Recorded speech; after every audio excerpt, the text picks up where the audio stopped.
Assalamualaikum warahmatullahi wabarakatuh. Sugeng dalu para siswaku kelas kalih welas ingkang Bularas tresnani.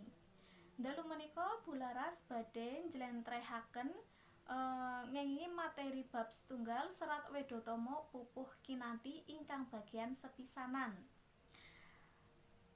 Materinipun sampun Bularas share wonten ing Google Classroom. Nah, saged dipun wiwiti nggih. Sebelumnya, saya akan menjelaskan menggunakan bahasa Indonesia karena sebagian murid saya berbahasa Sunda dalam kesehariannya. Ya, jadi ini materi yang saya share itu ada beberapa bagian saya bacakan. Untuk materi bab 1 Serat Wedotama Pupuh Kinanti ada 2 poin, A dan poin B. Untuk poin A yaitu pengertian dari Serat Wedotama dan selanjutnya pitutur luhur tembang yang ada di Serat Wedotama. Untuk poin B-nya yaitu menjelaskan tentang kinanti. Yang pertama, makna dari tembang kinanti, yang kedua, watak dari tembang kinanti, yang ketiga, sasmita atau nama lain dari tembang kinanti, yang keempat, paugeran atau struktur atau patokan dalam tembang kinanti, dan yang terakhir tembang kinanti yang jumlahnya ada 18. Itu tembangnya beserta artinya.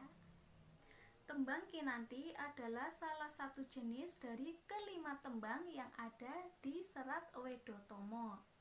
Nah, coba kita perhatikan apa saja sih kelima jenis tembang tersebut. Yang pertama yaitu tembang pangkur yang terdiri dari 14 bait. Yang kedua yaitu tembang sinom yang terdiri dari 18 bait. Yang ketiga yaitu tembang pocung yang terdiri dari 15 bait. Yang keempat tembang gambuh yang terdiri dari 35 bait. Dan yang terakhir tembang kinanti yang terdiri dari 18 bait.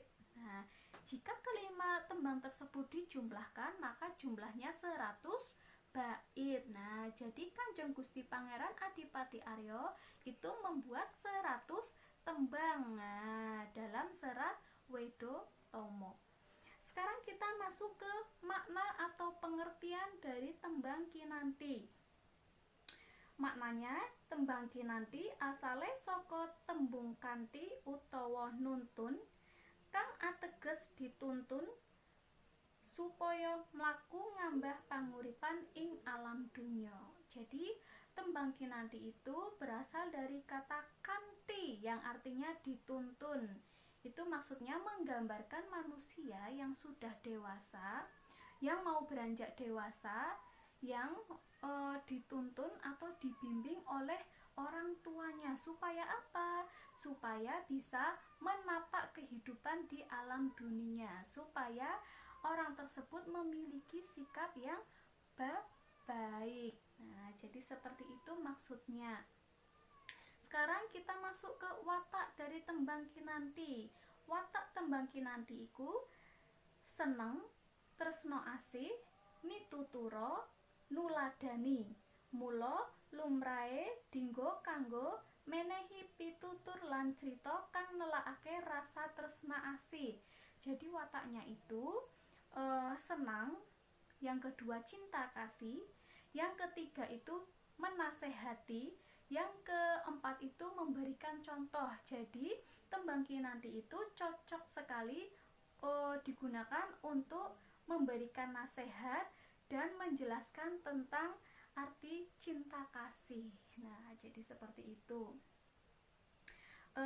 Terus yang selanjutnya untuk sasmito atau nama lain dari tembang kinanti yaitu ada 4. Yang pertama kinanti, yang kedua kanti, yang ketiga gandeng, dan yang keempat itu kantil. Nah, jadi sasmito dari tembang kinanti itu ada 4, atau nama lain dari tembang kinanti itu ada 4.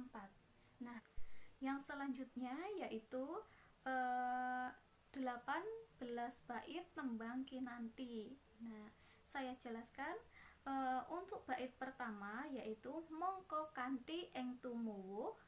Nah, itu artinya padahal bekal hidup.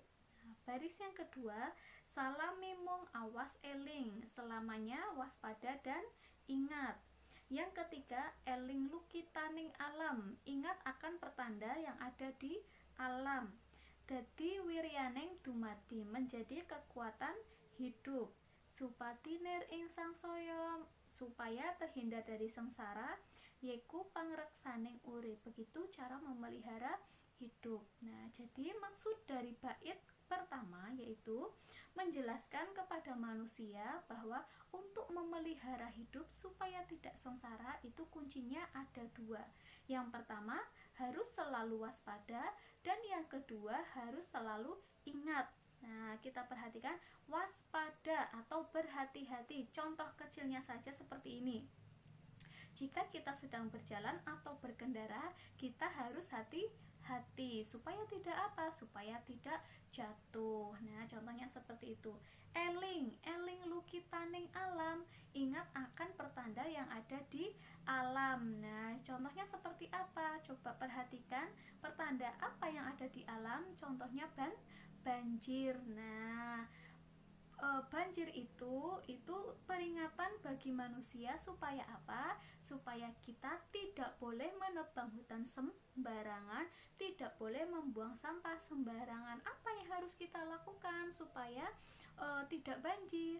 Kita mulai menanam pohon. Nah, kita mulai membuang sampah di tempatnya atau mengubur sampah. Nah, jadi seperti itu. Ya. Nah, sekarang tugas kalian ini berarti sisanya ada 17 bait tembang kinanti. Nah, nanti kalian artikan satu anak satu bait. Nah, satu anak satu bait itu tembangnya seperti apa, pengertiannya seperti apa, artinya seperti apa, lalu maksud. Nah, maksud dari bait tersebut itu bagaimana. Nah, coba kalian videokan seperti Bularas ini, kalian kirim ke Google Classroom. Nah, itu tugas pertama kalian.